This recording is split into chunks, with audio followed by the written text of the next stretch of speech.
El día de hoy vamos a platicar sobre lo que es el muestreo. Durante esta sesión vamos a charlar sobre tres aspectos importantes. Primero, vamos a ver qué es el muestreo y para qué nos sirve. Luego veremos cuáles son los conceptos básicos que debemos de manejar. Y finalmente, cómo podemos identificar a los diferentes tipos de muestreo. Vamos a iniciar con un ejemplo. Supongamos que queremos saber cuántas personas consumen refresco en México. Pues lo ideal sería preguntarles a todos los habitantes, pero esto es muy complicado, por temas de logística y sobre todo por la cantidad de recursos económicos. Entonces, ¿qué hacemos? ¿Cómo podemos saber cuántas personas consumen refresco? Bueno, pues la solución es elegir a un subconjunto de personas y a ellos preguntarles si consumen o no. Esto es el muestreo. Formalmente lo podemos definir como el procedimiento que nosotros utilizamos para elegir a un conjunto de personas y nos sirve para hacer inferencias sobre la población de estudio sin tener que explorar a todas las personas o a todas las unidades de análisis. Otro ejemplo que resulta muy ilustrativo del día a día es cuando el doctor nos pide hacernos unos estudios. Lo que hacemos es ir al laboratorio, nos toman un poco de sangre, la analizan y entonces nos dicen si tenemos o no una enfermedad. Técnicamente, lo que hace el personal del laboratorio es extraer una muestra y el que nos diga si tenemos o no la enfermedad, eso es una inferencia. Son tres los conceptos clave que debemos de tener presentes cuando hablamos de muestreo.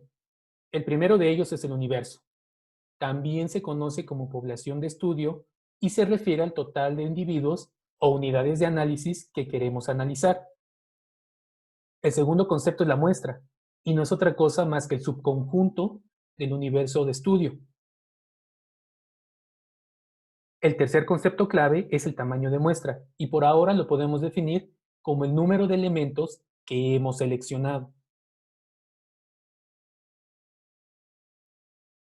Son dos los tipos de muestreo que vamos a analizar en esta sesión. El primero de ellos es el muestreo no probabilístico y el segundo es el muestreo probabilístico. Vamos a iniciar con el muestreo no probabilístico. Este consiste en elegir a los individuos o unidades de análisis de manera estratégica y con base en los objetivos de nuestra investigación. Existen muchas técnicas, pero las más utilizadas son el muestreo por conveniencia y el muestreo por bola de nieve. El muestreo por conveniencia consiste en que una persona, que en este caso puede ser el investigador, elige directamente los individuos o unidades de análisis que van a formar parte de la muestra. Como tal, no existe un procedimiento aleatorio y se utiliza cuando las características que se quieren observar pues son muy específicas. Pensemos en un ejemplo. ¿Qué tal si queremos conocer la opinión de los astronautas sobre cómo se ve la Tierra? Tenemos que seleccionar a individuos muy específicos. ¿Por qué? Porque pocas personas pues han tenido la oportunidad de ir al espacio. Otro tipo de muestreo no probabilístico es el que se denomina bola de nieve. Y la lógica que sigue este método es como su nombre lo indica. Primero se elige a una persona, ella a su vez nos elige a otra y así sucesivamente. Lo importante de este procedimiento es que todos cumplan con un criterio, el criterio que el investigador define. Un ejemplo puede ser si queremos saber cómo estuvo la organización de los Juegos Olímpicos. Entonces, una buena estrategia puede ser encontrar a una persona que haya participado y pedirle que nos ponga en contacto con otros atletas para entonces sí conocer cómo estuvo la organización de los Juegos Olímpicos. El segundo tipo de muestreo es el que se denomina probabilístico y este se refiere a elegir aleatoriamente a un subconjunto del universo. Hay diversos métodos, pero los más utilizados son tres: el muestreo aleatorio simple, por conglomerados y estratificado. Veamos en qué consisten. El muestreo aleatorio simple es uno de los más utilizados y ciertamente es uno de los más confiables. Y este consiste en elegir a personas o individuos al azar, sin ninguna regla, simplemente hacerlo de manera aleatoria. Sin embargo, uno de los requisitos para que funcione es que debemos de conocer a la población. De otra manera, no podríamos hacer esta selección completamente aleatoria. Y esta es la diferencia con el muestreo no probabilístico. En el muestreo no probabilístico, desconocemos a las personas o a las unidades de análisis y por eso hacemos una elección estratégica. Otro método de muestreo probabilístico es el que se denomina por conglomerados. Los conglomerados son grupos que se forman a partir de una característica o un rasgo en particular. Esta puede ser el lugar donde viven las personas o cualquier otro rasgo.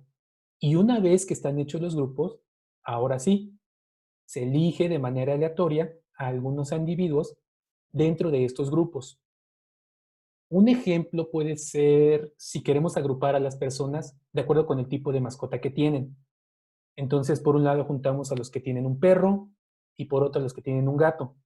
Y ya con los grupos hechos, ahora sí, en cada uno de ellos hacemos una elección de personas al azar. El muestreo estratificado es otro tipo de muestreo probabilístico y este consiste en dividir a la población en lo que formalmente se conocen como estratos. Y ya una vez que los tenemos, ahora sí, elegimos a los individuos aleatoriamente dentro de cada uno de ellos. Por ejemplo, si yo ahorita les pregunto dónde viven, con su ubicación yo podría generar estratos y clasificarlos dependiendo si viven en el norte o en el sur. Ahora bien, este tipo de muestreo se parece al anterior, pero vamos a ver las diferencias. En el muestreo estratificado se clasifica a toda la población, mientras que en el muestreo por conglomerados no necesariamente se agrupa a toda la población. Si recuerdan en el ejemplo que vimos anteriormente, pues todos pueden ser clasificados en una zona donde viven, ya sea en el norte o en el sur.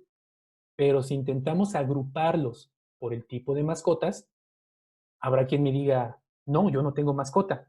Y ellos quedarían fuera de esta clasificación. En conclusión, la diferencia entre uno y otro es que en el muestreo estratificado se clasifican a todos los elementos, pero en el muestreo por conglomerados solo están aquellos que tienen la característica que nos interesa.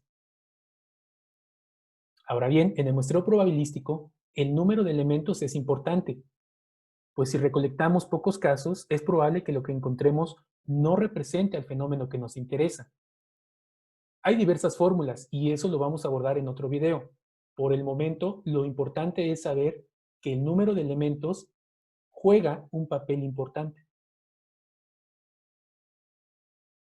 Muestreo probabilístico o no probabilístico. Esta es una de las dudas más comunes. Y para saber qué nos conviene, necesitamos tomar en cuenta dos cosas. Número uno, ¿cuál es el objetivo? Es decir, ¿qué es lo que queremos analizar? Y número dos, ¿qué es lo que sabemos? Con estas dos cosas podemos hacer una elección si nos conviene el muestreo probabilístico o el no probabilístico. Les propongo lo siguiente. Vamos a hacer una dinámica. Planteamos un problema, damos unos segundos para que lo piensen y discutimos la respuesta. ¿Qué tal si nos interesa saber cómo estuvo el concierto de un grupo de rock? ¿Qué seleccionamos? ¿Muestreo probabilístico o no probabilístico? Corre tiempo.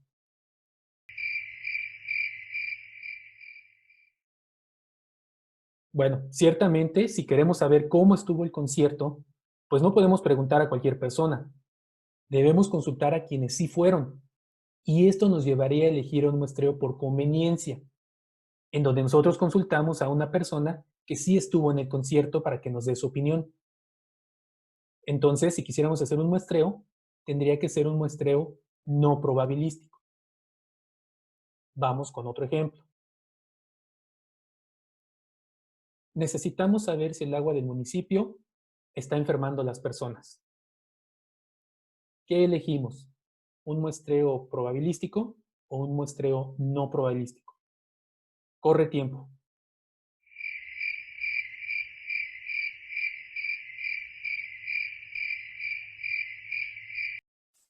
Bueno, acá la situación es diferente. Nosotros queremos generalizar el resultado, es decir, queremos una conclusión como, sí, el agua está causando problemas a la comunidad. Y para ello nos conviene elegir algunas personas al azar. De hecho, una buena estrategia podría ser seleccionar a alguien que vive en el norte, alguien que vive en el sur. Les hacemos una prueba y una vez que tenemos los resultados, ahora sí, podemos concluir si el agua está afectando a las personas o no.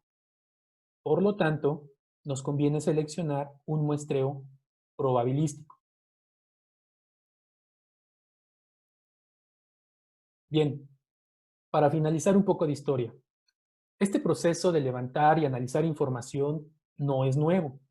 Ya los egipcios por allá del 3000 a.C. hacían recuentos de la población. En aquellas épocas, pues su objetivo era llevar un control de los impuestos y así garantizar que los suministros fueran suficientes. ¿Cuál es la moraleja? Bueno, la moraleja es que estas técnicas son muy antiguas y con el paso del tiempo se han venido mejorando.